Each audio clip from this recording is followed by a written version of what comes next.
Tout ce mois, nous avons vu l'amour de Dieu. Nous prêchons l'amour, car Dieu nous a tant aimés. Et nous ne pouvons pas oublier cela. Si nous oublions l'amour, nous avons oublié l'élément essentiel. Et nous allons prêcher aujourd'hui sur l'amour, la puissance par excellence. Nous allons parler de la puissance de l'amour. Et quand vous ne comprenez pas la puissance de l'amour de Dieu, vous ne pouvez pas aimer l'amour. Mais si vous savez que l'amour est tellement puissant, tellement fort, tellement merveilleux, vous allez apprécier l'amour et donner l'amour autour de vous. Et ça, c'est important, mon frère, ma soeur, ouvre ta Bible avec moi dans le livre de 1 Corinthiens. Ouvre ta Bible avec moi, 1 Corinthiens 13. 1 Corinthiens 13. Et nous lisons la parole de Dieu. Il est écrit, si je parle les langues des hommes et même celles des anges, mais que je n'ai pas l'amour, je suis un cuivre qui résonne ou une cymbale qui retentit. Si j'ai le don de prophétie, la compréhension de tous les mystères et toute la connaissance, et si même j'ai toute la foi jusqu'à transporter les montagnes, mais que je n'ai pas l'amour, je ne suis rien. Et si je distribuais tous mes biens aux pauvres, si même je livre mon corps aux flammes, mais que je n'ai pas l'amour, cela ne me sert à rien. Dis Amen.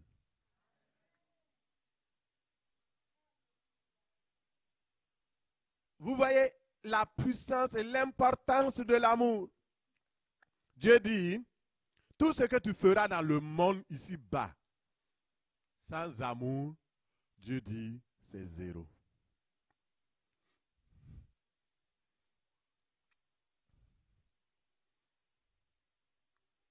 On avait donné un examen, donc c'était l'examen du baccalauréat. Et il y a un étudiant qui était un excellent étudiant. Mais il était une personne stratégique. Et là, qu'est-ce qu'il a fait? Il sait en biologie, donc en sciences, il n'avait pas beaucoup de compétences. Mais il était bon pareil.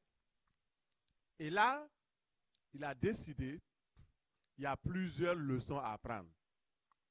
Lui, il a décidé d'apprendre et de bosser sur l'œil. Ceux qui sont allés à l'école connaissent ce que je suis en train de dire. Alors, donc, la leçon sur l'œil. Et il a fait tout son... Et pendant toute l'année, il a bossé l'œil, il connaissait ça par cœur. Et le jour de l'examen, il est arrivé, et comme l'examen, vous savez, c'est les professeurs qui composent, et après on tire au sort, les inspecteurs tirent au sort, et on prend un sujet au hasard. Donc, lui, il pariait que l'œil allait venir. Mais cette année-là, ce n'était pas l'œil qui est venu. C'était la circulation du sang. Et quand il a pris le sujet, puisqu'il n'a rien appris sur la circulation du sang, il a suivi le cours un jour avec le prof, il sait que ça existe, c'est dans le programme. Il a quand même, il sait que la circulation du sang, c'est quelque chose. Et là, il prend la copie, il regarde, il ne voit pas l'œil. Et là, il prend sa copie, sa feuille pour noter, parce qu'il faut qu'il écrive quelque chose. Et là, il écrit, la circulation du sang est très bien, mais n'oublions pas l'œil.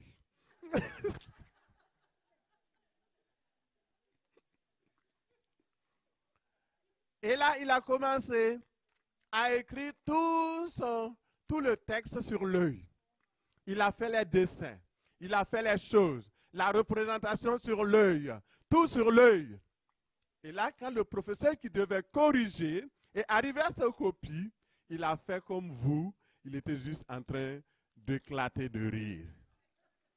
Et il a écrit hors sujet. Tout ce que vous pouvez faire dans la vie sans l'amour est hors. Vous ne pouvez pas gagner des points. Ça ne va pas être reconnu au ciel.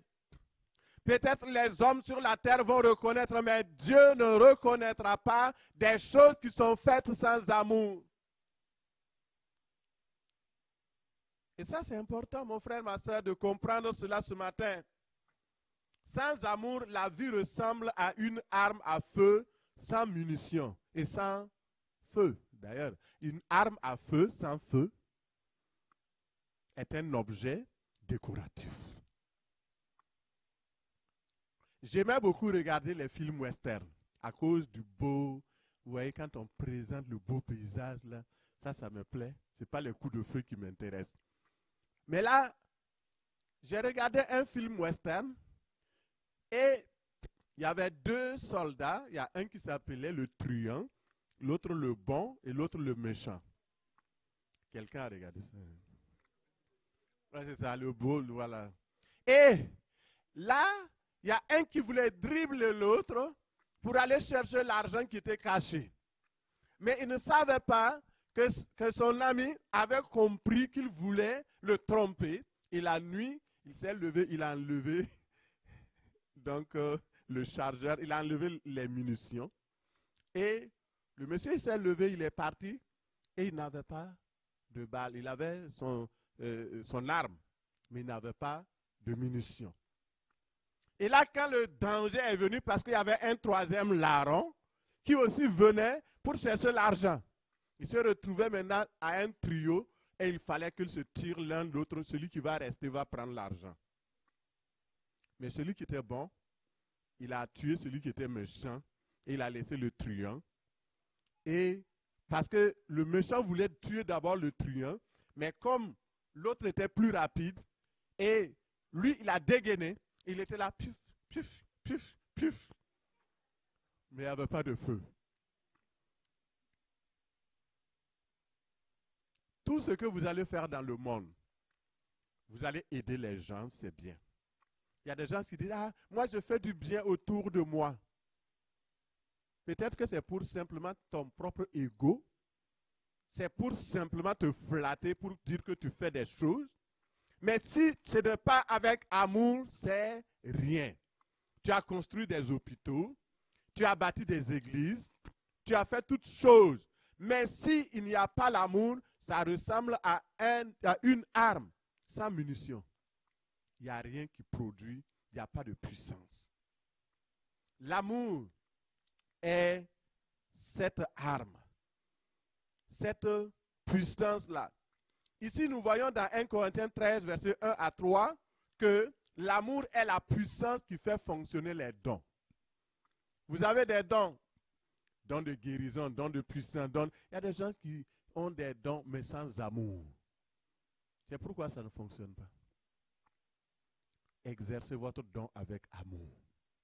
L'amour est la puissance qui fait fonctionner les langues et les prophéties. Si vous avez le don de prophétie, vous n'exercez pas avec amour, ça ne fonctionnera pas. Les gens vont vous fuir. Et l'amour est la puissance qui fait fonctionner la foi. Vous aimez la foi, mais la foi sans amour ne fonctionne pas. La Bible le dit.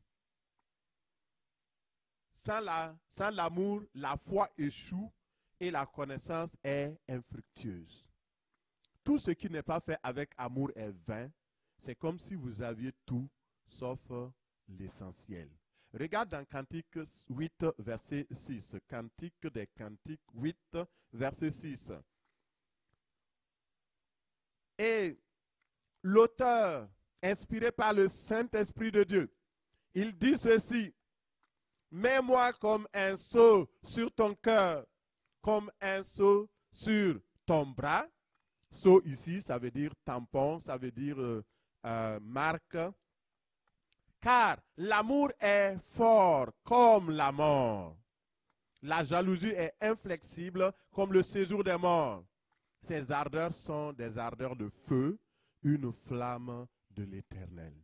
Regarde comment la parole de Dieu décrit l'amour véritable, l'amour de Dieu, avec des emblèmes forts, montrant la puissance de l'amour. Le premier emblème, c'est le sceau sur le cœur.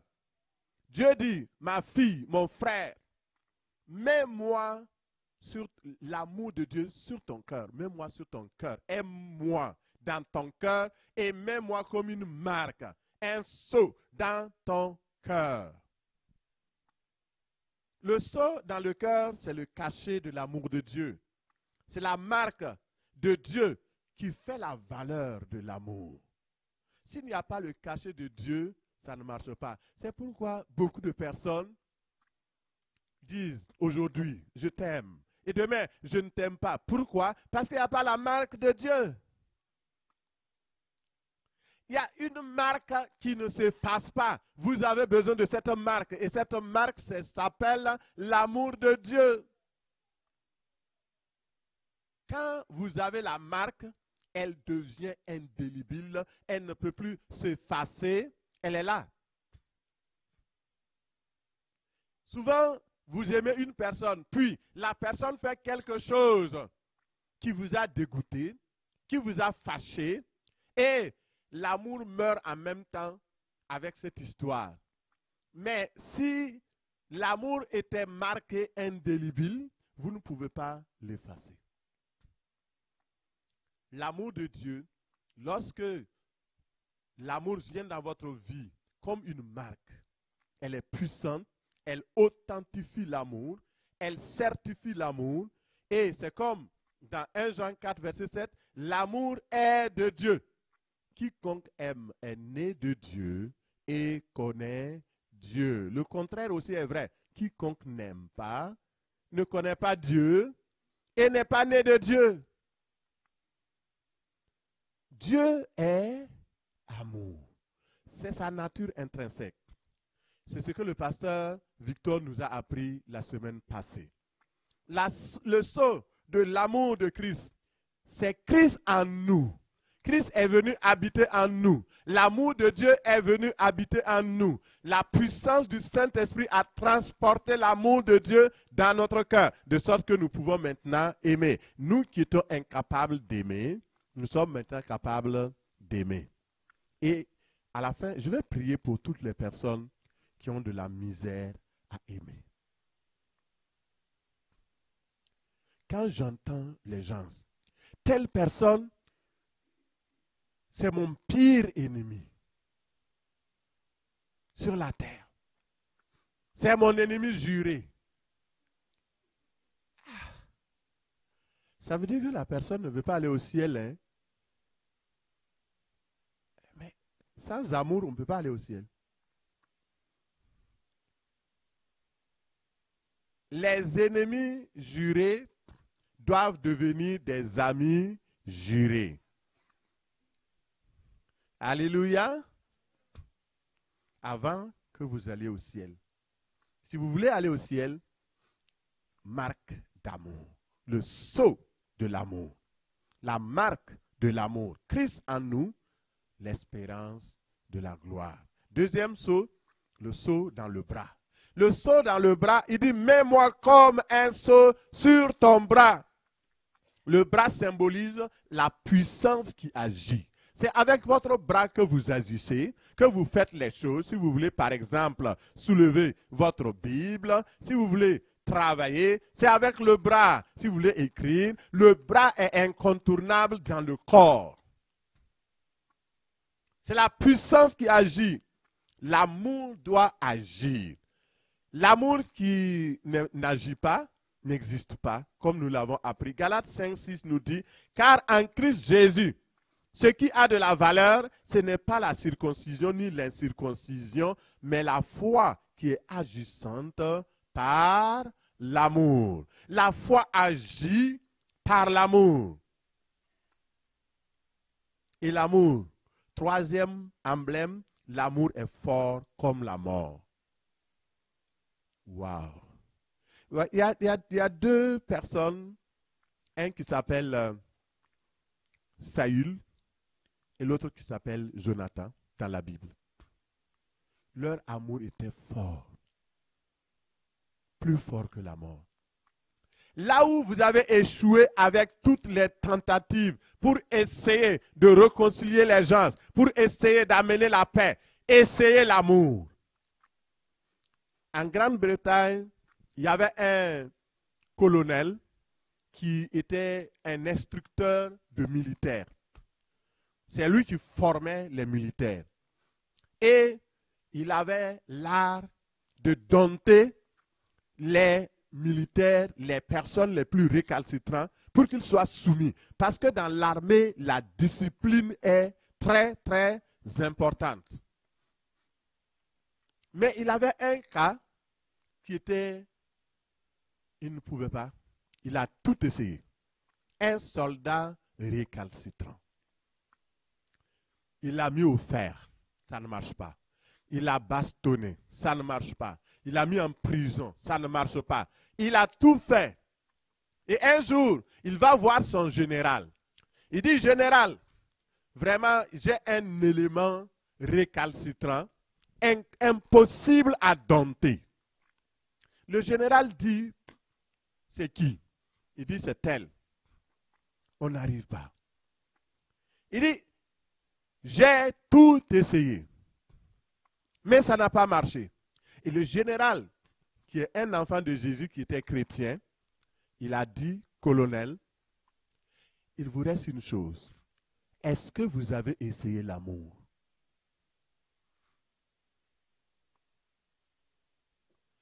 Vous avez été tortionnaire, vous avez essayé la haine, la violence, vous avez essayé toutes les armes pour soumettre ce soldat. Mais est-ce que vous avez essayé l'amour?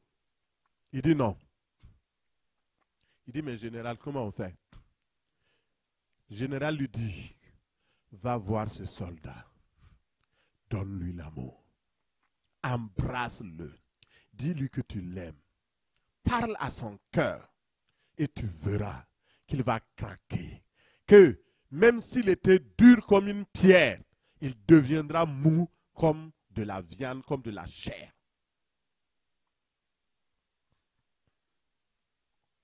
Et le colonel est parti voir ce soldat. Quand le soldat l'a vu, il a pris peur encore. On va venir, on va me faire du mal. On va me mettre encore dans le cachot, on va me frapper. Mais non, il voit le colonel qui s'approche, qui le prend dans ses bras.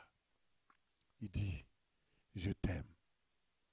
Et le monsieur, le soldat récalcitrant, il s'est mis à crier, à pleurer de tous ses os. Il a dit, c'est pour la première fois que quelqu'un m'embrasse.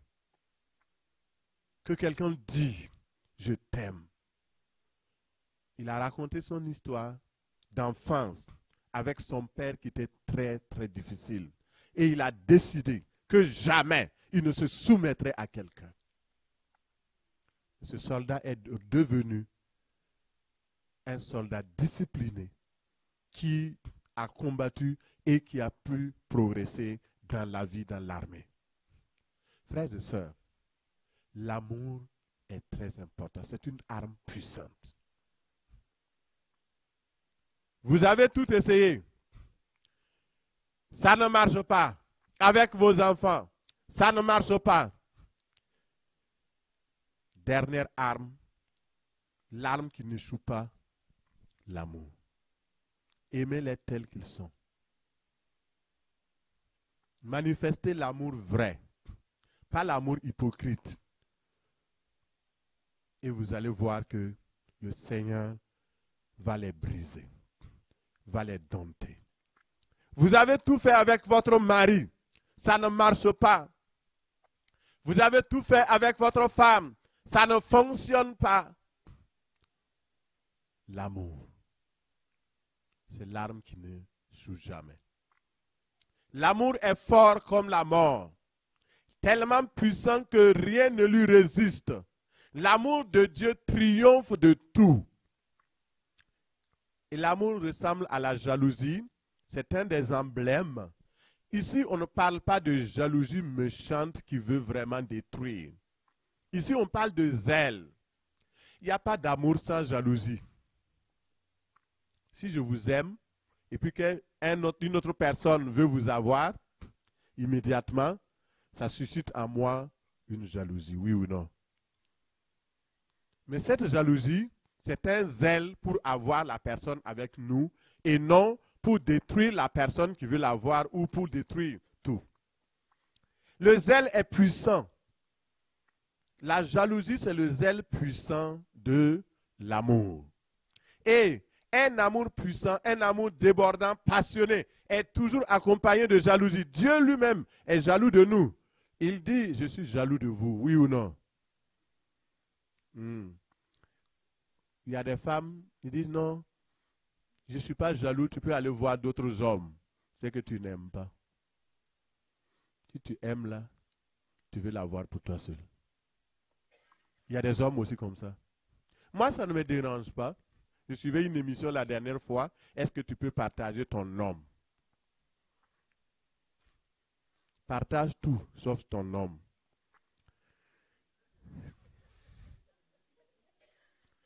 Alléluia. Partage tout, sauf ta femme. Club d'échangistes. Club satanique.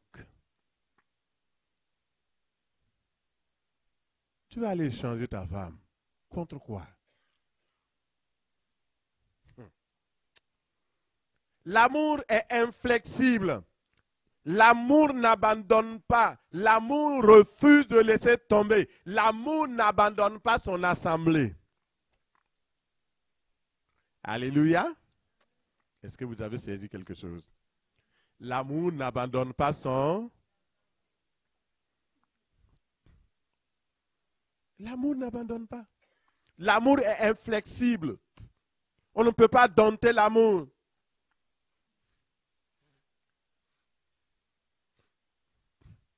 Je t'aime, mais enlevez tous les mais après je t'aime. Et vous allez voir que vous allez aimer comme Dieu.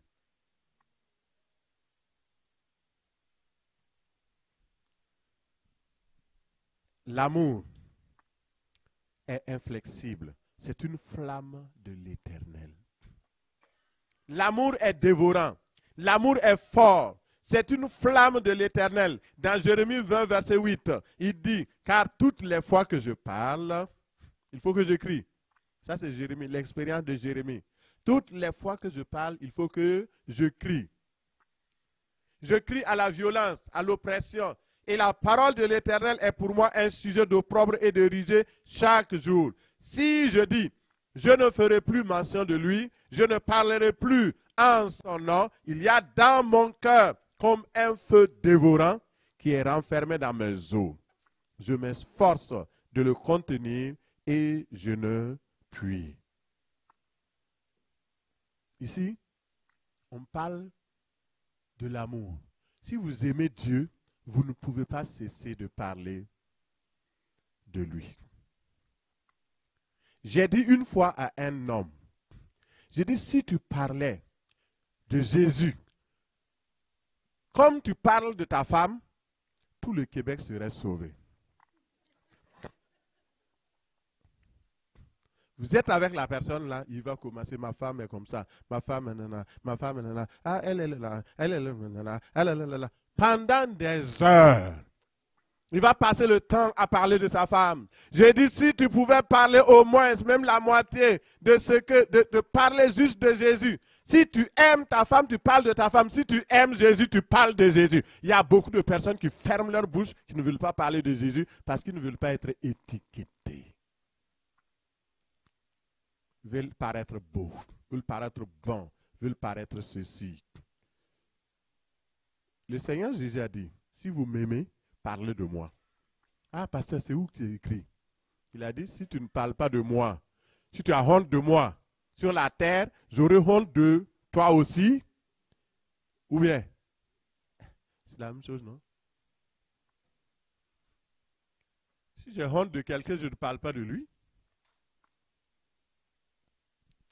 Les grandes eaux ne peuvent éteindre l'amour et les fleuves ne le submergeraient. Et si quelqu'un donnait tout pour l'amour, il ne pourrait pas. L'amour ne s'achète pas. L'amour est gratuit. L'amour se donne gratuitement. Juste ouvrir votre cœur et recevoir l'amour de Dieu. Alléluia. L'amour est une arme puissante dans le combat spirituel. Et cette arme-là, merci Seigneur pour l'arme de l'amour. Souvent on combat, mais sans amour. Les délivrances ne peuvent pas se faire sans amour. Sans l'amour de Dieu, vous ne pouvez pas vaincre le diable. La parole de Dieu déclare que les armes avec lesquelles nous combattons ne sont pas charnelles. Elles sont puissantes par la vertu de Dieu pour renverser les forteresses, pour déraciner les forteresses. Alors, et nous renversons les raisonnements qui s'élèvent contre la connaissance de Dieu. Alors, je vous pose la question. Il est écrit que les armes avec lesquelles nous combattons ne sont pas charnelles, elles sont puissantes par la vertu de Dieu. Qu'est-ce que la vertu de Dieu? Bon, je ne suis pas allé à l'école biblique, mais je connais au moins les 3 vertus de Dieu. Il faut chercher, hein? Qu'est-ce que ça veut dire d'abord vertu? Ça veut dire la qualité de Dieu. Ok, ça c'est plus simple, vous allez comprendre. Quelle est la qualité de Dieu? On a vu dimanche passé. C'est l'amour. Si nous relisons maintenant le verset, regarde le verset qui est affiché. Les armes avec lesquelles nous combattons ne sont pas charnelles, elles sont puissantes par l'amour de Dieu, la vertu de Dieu, pour renverser les forteresses. Qu'est-ce qui renverse les forteresses? L'amour de Dieu. C'est tellement important. Mon frère, ma soeur, quand je lisais hier, la révélation m'est venue. Je dis, oh, mais c'est quoi la vertu de Dieu? Je dis, mais regarde la puissance qu'il y a dans ce verset. Nous combattons, nous renversons les raisonnements, les principautés, les forces de ténèbres par l'amour. Le diable essaie le contraire. Lui, c'est par la haine, par la violence, par la colère. Nous devons faire le contraire, par l'amour, par la douceur, par la patience, par la joie. Et c'est là que nous allons conquérir le monde pour Jésus. Vous ne pouvez pas faire autrement. Il y a des gens qui ont l'amour, la haine, qui ont plutôt la haine dans leur cœur. Une haine terrible. Ils ont la haine contre tout le monde. Ils sont parfaits, les autres ont tous des défauts. Et parce que les autres ont des défauts, ils sont haïssables. Change ta vie. La haine n'amène rien dans la vie. La méchanceté n'amène rien dans la vie. L'amour semble faible, mais c'est ça l'arme de Dieu. Regarde comment Dieu nous a aimés. C'est l'amour qui a fait quitter Dieu au ciel pour venir sur la terre. C'est l'amour qui l'a fait descendre dans les enfers. C'est l'amour qui l'a amené à combattre le diable et à le défaire. C'est l'amour qui l'a manifesté pour nous retrouver, pour nous sauver. C'est l'amour qui l'a amené à la croix. C'est l'amour qui l'a amené au tombeau. C'est l'amour qui l'a amené à ressusciter. C'est l'amour qui le ramènera pour qu'il nous cherche, pour que nous allons avec lui au ciel un jour. Si tu es amoureux de Jésus, acclame-le. Alléluia. Merci Seigneur. Quel amour fidèle. Vous savez, le monde serait bien avec amour. Pourquoi il y a les chicanes? Pourquoi il y a les boucanes? Pourquoi il y a les guerres? C'est le manque d'amour. Simplement. Et vous dites, ah, si les gens m'aimaient. Mais le problème, c'est qu'on attend des autres. Il faut commencer, fais le premier pas, commence à aimer et les gens vont t'aimer. Si tu donnes, tu recevras. Tu n'aimes pas, les gens ne t'aiment pas. Tu détestes, tu t'attires la haine. Mais si tu aimes, Dieu va permettre que l'amour que tu sèmes va revenir sur toi et multiplier en abondance. Les gens vont t'aimer et toi-même, tu vas devenir une source d'amour.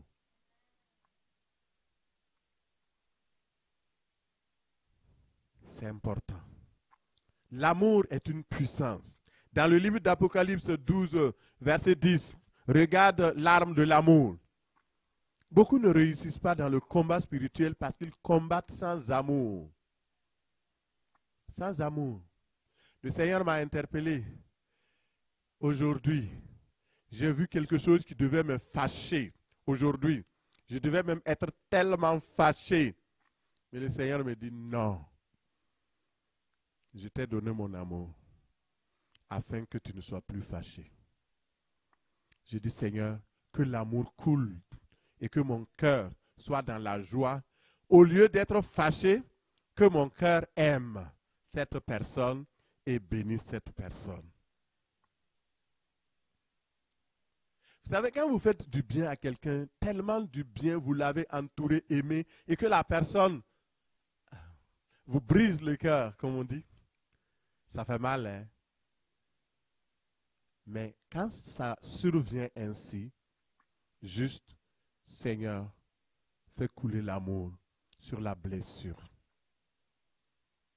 et cicatrise et guéris-moi. L'amour est puissant pour guérir les blessures. L'amour est puissant pour calmer la douleur, pour faire disparaître toute blessure que tu as connue, les blessures de toutes sortes, même les blessures que tu as eues dans ton enfance. Tu as été rejeté.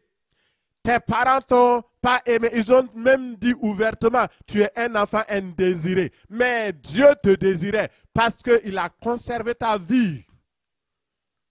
Ne crois pas les mensonges du diable. La personne ne t'aime, mais il y a un Dieu au ciel qui t'aime. Alléluia, gloire à Dieu. Apocalypse 10 et 12, 10 nous dit, et j'ai entendu dans le ciel une voix forte qui disait, maintenant le salut est arrivé, et la puissance et le règne de notre Dieu, et l'autorité de son Christ, car il a été précipité, l'accusateur de nos frères, celui qui les accusait nuit et jour. Ils l'ont vaincu à cause du sang de l'agneau et à cause de la parole de leur témoignage. Et ils n'ont pas aimé leur vie jusqu'à craindre la mort. Alléluia, amen. Une bataille s'est déclenchée dans le ciel. Les anges de Satan se sont battus contre les anges de Dieu. Et cette bataille était tellement féroce qu'il y avait 3 armes que l'armée du ciel, l'armée de Dieu a utilisées. La première arme, vous la connaissez, elle est tellement simple et très explicite, c'est le sang de l'agneau. La deuxième arme aussi est très simple et explicite, c'est la parole du témoignage. Vous voyez par exemple pourquoi on a encouragé le témoignage de Pierre aujourd'hui. Parce que quand vous témoignez devant Dieu, devant les hommes de Dieu, devant l'assemblée des saints, c'est comme si vous mettez une gifle dans le camp de l'ennemi, vous détruisez toutes des bastions et vous domptez tous ses ennemis. Mais si vous ne témoignez pas, le diable peut toujours vous poursuivre et vous accuser. La parole du témoignage, une arme puissante. Mais la troisième arme, c'est l'arme la moins connue. C'est l'arme de l'amour. Et il dit que les soldats de l'armée de Dieu, ils ont été décrits comment? Ils n'ont pas aimé leur vie jusqu'à craindre la mort. Qu'est-ce que cela veut dire? Cela veut dire que dans le combat qui les opposait contre les forces du mal, ils aimaient tellement leur Dieu qu'ils n'ont pas fui le combat. Alléluia. L'amour de Dieu était tellement fort dans leur vie qui n'avaient pas peur de mourir. Ils ont combattu par amour pour Dieu afin de garder leur position et de rester fermes dans la victoire. Si vous aimez votre vie, si vous aimez Dieu, si vous aimez les frères et les sœurs, vous allez combattre pour eux. Comme Épaphras, qui a combattu pour le peuple de Dieu jusqu'à même tomber malade. Mais il aimait tellement ces gens-là. Jour et nuit, Seigneur, sauve. Seigneur, fais ceci. Seigneur, fais cela. Seigneur. L'amour prie les uns pour les autres. Dis à la personne à côté de toi, l'amour prie les uns pour les autres. L'amour n'est pas égoïste. Alléluia. Il y a des gens, chaque fois, priez pour moi. Mais ils ne prient pas pour les autres. Ça veut dire que tu sèmes, non, tu reçois, mais tu ne donnes pas. Entre-temps, tu seras tellement bourré. Il faut donner. Donne l'amour. Donne la prière. Prie pour les uns les autres. Et le jour où le Seigneur manifestera les fruits de ta prière, tu seras réjoui au nom de Jésus. L'arme de l'amour. Ils ont combattu. Ils ont aimé Dieu. Voulez-vous voir la manifestation du salut? Voulez-vous voir la puissance et le règne de notre Dieu, l'autorité de son Christ? Le secret, c'est l'amour. Quand tu pries pour les gens, prie avec amour. Quand je prie pour les gens, je n'économise pas. Je prie de tout mon cœur. Je dis, Seigneur, tout ce que tu peux faire pour cette personne-là, fais-le. C'est important. Plus vous priez, plus vous recevez de la prière. Je vais terminer par ce point. Ce sera pas long. On a beaucoup de choses à faire après. L'amour, c'est la puissance qui donne le succès. Dis à la personne à côté de toi, l'amour est la puissance qui donne le succès.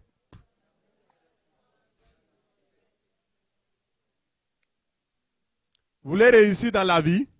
Est-ce qu'il y a des gens qui veulent réussir dans la vie? Tu veux progresser dans la vie?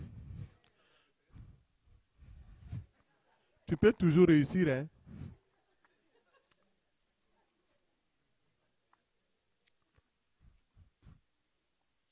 Alléluia. La réussite, ce n'est pas seulement dans le travail, dans les finances, dans les choses. Il y a même beaucoup plus que ça. Tu peux réussir, au moins à sauver tes petits-enfants en priant pour eux. C'est une réussite. Tu peux réussir à prier pour ton assemblée, pour l'accroissement. C'est une réussite, une fierté. Tu peux réussir dans beaucoup d'autres choses. Et si vous voulez réussir dans la vie, le secret, c'est l'amour. Et vous savez, même dans le monde, ceux qui ont les plus grosses entreprises, ils ont un volet qu'ils appellent philanthropie. C'est-à-dire qu'ils font quelque chose pour aider les uns les autres, oui ou non? Il y a un brin d'amour dans leur vie, même si ce n'est pas l'amour révélé de Christ, ils ont de l'amour pour leur prochain. Tous ceux qui ont réussi dans le monde, c'est par amour qu'ils ont fait ce qu'ils voulaient faire. Si vous n'aimez pas une matière, vous n'allez pas l'étudier. Si vous n'aimez pas une femme, vous n'allez pas l'épouser. Bien que, bon, maintenant, là, on ne peut plus dire ça. Hein. Mais, même pour les femmes, qu'est-ce que les gens aiment? Ils aiment peut-être son argent. Mais il y a quelque chose en eux quand même qu'ils ont aimé. Oui, des fois c'est la beauté. Mais normalement, dans les principes, si on n'aime pas une femme, on ne l'épouse pas. Si on n'aime pas un homme, on ne l'épouse pas non plus. Avant, c'était un peu la poche qu'on regarde sur l'homme. Est-ce qu'il est généreux? Est-ce qu'il a de l'argent? Ça, ce n'est pas l'amour. Ça, c'est l'exploitation. Ça, c'est l'intérêt. N'épousez pas une personne qui vous aime à cause de votre argent. Parce que le jour où vous serez pauvre, la personne va vous abandonner.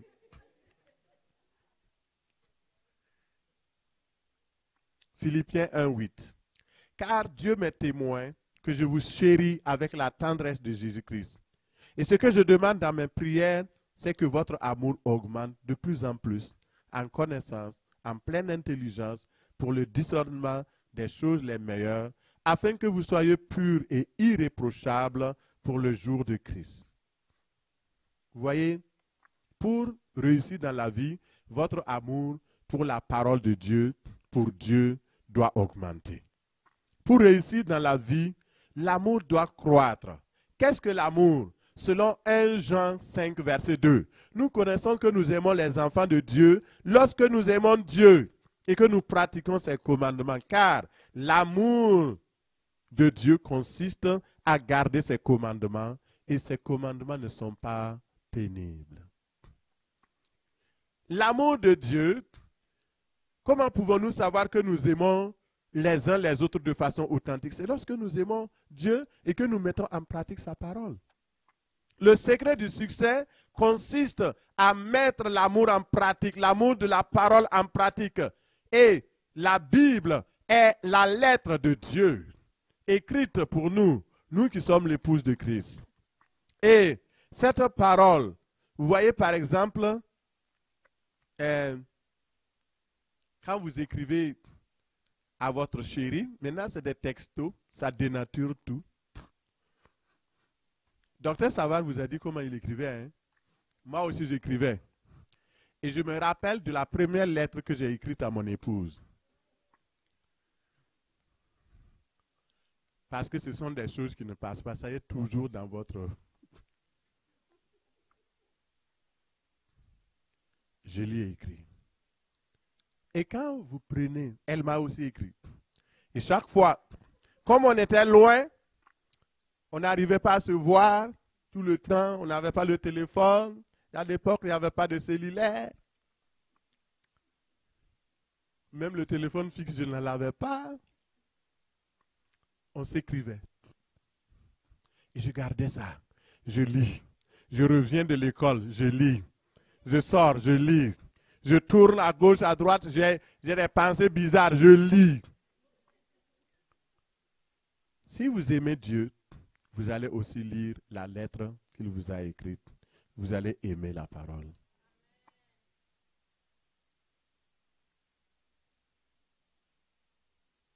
Aimer la parole, la lire, la méditer, l'étudier. C'est le principe du succès. Si tu n'es pas convaincu, allons dans Josué 1, verset 8. Il dit que le livre de la loi ne s'éloigne point de ta bouche. Médite-le jour et nuit, pour agir fidèlement selon tout ce qui est écrit. Car c'est alors que tu auras du succès dans tes entreprises, c'est alors que tu réussiras. Il dit, si tu veux réussir dans ta vie, aime la parole de Dieu, médite la parole de Dieu, cherche dans la parole de Dieu les voies du succès, et alors tu réussiras. Beaucoup de personnes lisent tout sauf la parole. Aujourd'hui, on est à l'ère des petites vidéos. On passe le temps à regarder des vidéos de prophètes, de prophétesses, des vidéos de serviteurs de Dieu. On finit. Tel serviteur de Dieu. On écoute. Pasteur Baga a prêché. Après, Sanogo. Après, Mamadou Karambiri. Après, Jérémy Soudri. Je n'ai pas vu. Marcel Guamena, en cours. Je n'ai pas vu l'autre. Mais tout est là. Pourquoi vous épuisez-vous? Un jour, je me suis posé la question. Je dis, est-ce que tu as lu ta Bible? Parce que j'étais à l'école, j'étais étudiant. Je lisais au moins 3 livres par semaine. Quand je dis des livres, là, c'est des 300 pages. J'étais étudiant en histoire et en archéologie, en anthropologie. Et donc, j'étudiais trop. Il fallait lire des livres, faire des commentaires. Et on vous demande de lire. Je lis. À un moment donné, je me pose la question. Je peux lire tout cela, mais je n'avais pas encore fini de lire ma Bible. J'ai dit honte à moi. Honte à moi. Et c'est là que j'ai promis. J'ai dit, si je ne finis pas de lire la Bible, je ne lis plus d'autres livres. Et j'ai commencé de Genèse à Apocalypse, d'Apocalypse à Genèse. Vous voulez réussir? Vous êtes là. Vous dites que vous êtes croyant. 20 ans de christianisme, 30 ans de christianisme. Vous n'avez même pas lu un chapitre vrai de la parole de Dieu. Vous ne maîtrisez même pas des versets de la Bible. Et vous dites que vous êtes croyant, vous êtes chrétien. Honte. Et je le dis, parce que moi-même, je suis passé par là. Vous voulez réussir et vous négligez les lettres de votre amoureux. Et vous voulez réussir. C'est là que les commandements sont. C'est là que tout est. Ce qu'il aime est là. Ce qu'il n'aime pas est là. Et si vous voulez réussir, aimez la parole. Attrapez la parole. Je ne vais pas vous caresser dans le sens du poil, dans ce sens-là. Et c'est l'amour qui parle comme ça. Si vous aimez Dieu, aimez sa parole. L'amour consiste à prendre la parole avec soi, à aimer la parole de Dieu, à marcher dans la parole de Dieu et à vivre ce qui est écrit dans la parole, agir selon la parole de Dieu. J'espère qu'il y a quelqu'un qui a compris. Est-ce qu'on va retourner aux anciens sentiers? Lire la parole. Aimer la parole. Si vous voulez que l'amour devienne puissant dans votre vie, si vous voulez déclencher, activer l'amour de Dieu dans votre vie, la puissance de l'amour dans votre entreprise, dans votre famille, dans votre vie de tous les jours, dans le ministère, la parole de Dieu. Et la Bible dit que dans les derniers temps, l'amour du plus grand nombre va baisser. On mesure cela par le fait que les gens n'aiment plus lire la parole de Dieu. La dernière fois, j'étais dans une réunion de pasteurs. On était beaucoup de pasteurs du Québec. Et donc, on faisait un tour pour voir les défis, les problèmes qu'on a dans les églises et tout.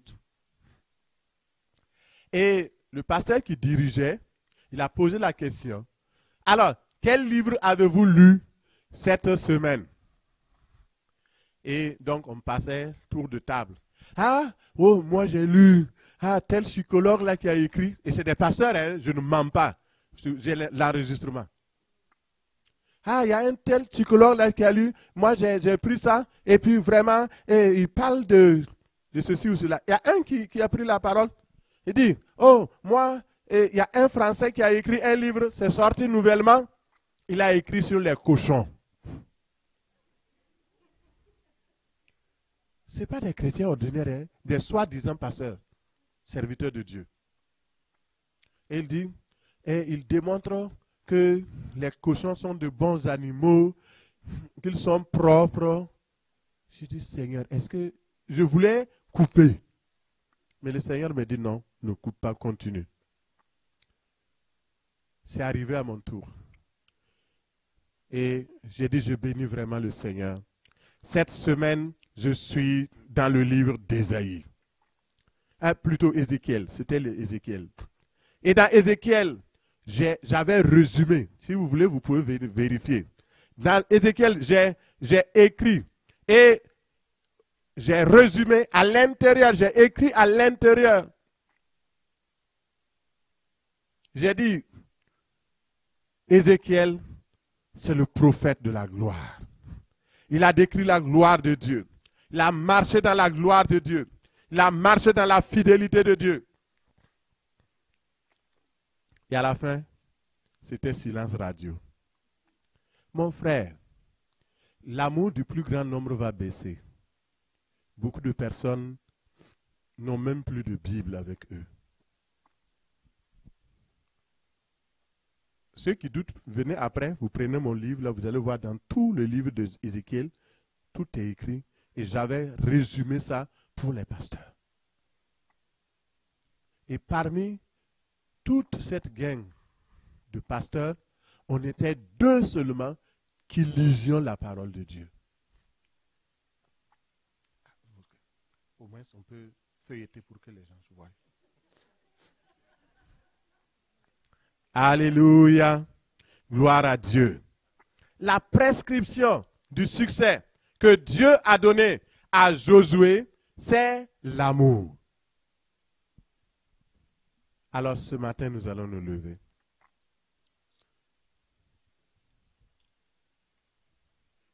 Je suis en train de me préparer pour aller au Brésil et je vous aime beaucoup. Je ne peux pas ne pas vous dire la vérité. Si vous voulez le succès ne se trouve nulle part. La puissance du succès, c'est l'amour. La puissance dans le combat spirituel, c'est l'amour. La puissance qui vous donne, vous voyez, l'amour est attractive. Elle attire deux êtres qui sont différents, deux éducations différentes, et il fait une seule personne. Ça, c'est l'amour. Dieu vous aime. Et l'amour de Dieu, comme nous l'avons dit, n'abandonne pas. Tu as tout essayé, n'abandonne pas. Dis à la personne à côté de toi, l'amour n'abandonne pas. L'amour poursuit avec acharnement. L'amour n'abandonne pas la lecture de la parole. L'amour n'abandonne pas son assemblée. L'amour a l'avantage du succès. Alléluia. L'amour, c'est ça qui donne le succès. Et ce matin, je vais prier pour, comme j'ai promis, je vais prier pour toutes les personnes qui ont du mal à pardonner, qui ont du mal à aimer. L'amour et le pardon vont de pair, ça se suit très généralement. Pendant que nous avons les têtes penchées, les yeux fermés, pour ceux qui peuvent fermer leurs yeux, il semble que maintenant il faut tout négocier.